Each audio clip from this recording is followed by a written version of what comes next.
یہ مسلمان امت تھی، یہ مسلمان قوم تھی،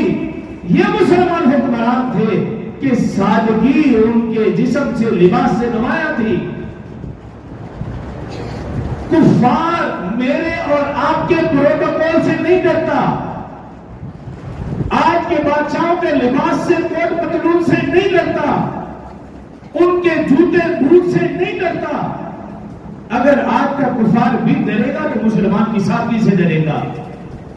آج کا کفار اگر اس کو ڈر ہے تو افغانستان کے سادہ لوگ مسلمانوں سے، ہمارے کوٹ پتلون پہنے ہوئے وزیر اعظم سے اس میں کوئی ڈر نہیں ہے۔ خدا کی قسم آج کے کفار کو ہمارے ایٹم بم سے کوئی ڈر نہیں ہے، کیوں؟ جانتا ہے کہ یہ شو پیس ہے۔ کیوں؟ آج کا ایٹم اگر مسلمانوں کی حفاظت نہیں کر سکتا تو ایسے ایٹم کی ہمیں ضرورت بھی نہیں ہے، ایسی فوج کی ہمیں ضرورت بھی نہیں ہے، ایسے مسلمانوں کی ضرورت بھی نہیں کہ لاکھوں فوج کے ہوتے ہوئے مسلمانوں کے پاس ایٹم ہے، اس کے باوجود مسلمان پس رہا ہو، مسلمان بچے بچیوں خواتین کی آہ و بکا کی آوازیں آ رہی ہو، آسمان تک آوازیں پہنچ رہی ہیں، اگر نہیں پہنچتی تو آج کے حکمران تک نہیں پہنچتی۔ تو آج کے کفار اگر انہیں ڈر خوف ہوگا تو مسلمان کی سادگی سے، وہ بھی واقعہ عرض کرتا چلوں، سن 16 ہجری کا واقعہ،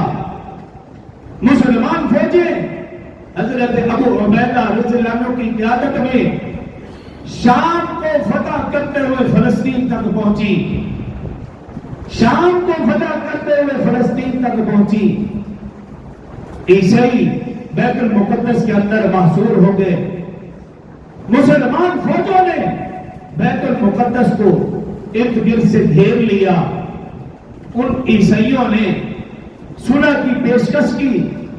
لیکن اس پیشکش میں ایک شرط یہ رکھی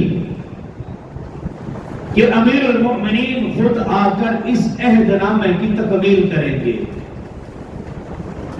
امیر المؤمنین خود آ کر اس عہد نامے کی تکمیل کرے۔ حضرت ابو عبیدہ بن جراح امیر الامت رضی اللہ عنہ نے امیر المؤمنین کو پیغام بھیجا۔ حضرت عمر فاروق رضی اللہ عنہ صحابہ اکرام سے مشورہ کیا، مشورہ کرنے کے بعد فلسطین کی طرف روانہ ہوئے۔ جب مدینہ سے باہر آئے اپنے خادم سے کہنے لگے، 2 لوگ ہم ہیں، تیسری ہمارے پاس سواری ہے، اگر میں اس پر سوار رہوں اور تو پیدل چلے تو یہ تجھ پر ظلم ہے، اور اگر تو سوار رہے میں پیدل چلوں یہ مجھ پر ظلم ہے، اور اگر ہم دونوں اس پر سوار ہو جائیں تو یہ اس سواری پر ظلم ہے، لہذا 3 باریاں طے کر لیتے ہیں، کچھ حصہ میں پیدل چلوں گا، کچھ حصہ تو پیدل چلے گا، اور کچھ حصہ یہ اونٹ بغیر سواریوں کے پیدل چلے گا، چلتا رہے گا، خالی چلے گا، تاکہ اس کو بھی آرام اور رست مل جائے۔ اس ترتیب کے ساتھ چلنا شروع کر دیا۔ اب حضرت امیر المؤمنین وقت کا بادشاہ سوار ہے، موقع ایسا بنا جب یہ قافلہ، مختصر سا قافلہ حضرت ابو عبیدہ بن جراح رضی اللہ عنہ مسلمانوں کے لشکر کے قریب پہنچا تو معاملہ یوں تھا کہ وقت کا بادشاہ اونٹ کی نکیل پکڑ کے پیدل جا رہا ہے، اور غلام خادم اس اونٹ پر سوار ہے، اور وقت کے بادشاہ نے تہبند دھوتی پہن رکھی ہے، باندھ رکھی ہے، اور جو کرتا پہن رکھا اس کے اوپر پہبند ہے۔ حضرت ابو عبیدہ بن جراح رضی اللہ عنہ امیر المؤمنین عمر فاروق رضی اللہ عنہ سے کہنے لگے، اے امیر المؤمنین، یہ عیسائی اپنے آپ کو پڑھا لکھا کہتے ہیں، یہ اپنے آپ کو مہذب قوم کہتے ہیں، یہ اپنے آپ کو روشن خیال کہتے ہیں، جب آنے والے وقت کے بادشاہ کو دھوتی پہنے ہوئے اور کرتے پر تہبند لگے ہوئے دیکھیں گے اور نکیل پکڑ کر پیدل چلتے ہوئے اور غلام سوار دیکھیں گے تو یہ لوگ کیا کہیں گے؟ وقت کے بادشاہ امیر المؤمنین حضرت عمر فاروق رضی اللہ عنہ کو غصہ آ گیا۔ آج میں اور آپ اور ہمارے بادشاہ غیروں کی نقالی کرنے میں فخر محسوس کرتے ہیں کہ ان کے ملک میں جائیں ان جیسا لباس پہن کر جائیں، ان جیسی شکل بنا کر جائیں۔ آج کا مسلمان نام نہاد مسلمان وہ اسلامی لباس پہننا اچھا نہیں سمجھتا، اسلامی شکل اس کو پسند نہیں، تو پھر اسلام کا نام لینا چھوڑ دو۔ انگریز اتنے ہی اچھے لگتے ہیں، ان کا لباس، ان کی شکل، اٹھنا بیٹھنا چلنا پھرنا تمہیں اتنا پسند ہے تو پھر جاؤ ان کے ساتھ جا کر رہو۔ رسول اللہ صلی اللہ علیہ وسلم والا چہرہ تمہیں پسند نہیں، آقا والا لباس تمہیں پسند نہیں، آقا والے احکام تمہیں پسند نہیں، مسجد مدرسہ تمہیں اچھا نہیں لگتا، مولوی تمہیں اچھا نہیں لگتا، تو پھر کیا ضرورت ہے اسلام قبول کرنے کی، مسلمان ہونے کی؟ جاؤ پھر۔ تو میرے فاروق رضی اللہ عنہ غصے میں آ گئے، کہا اے ابو عبیدہ بن جراح،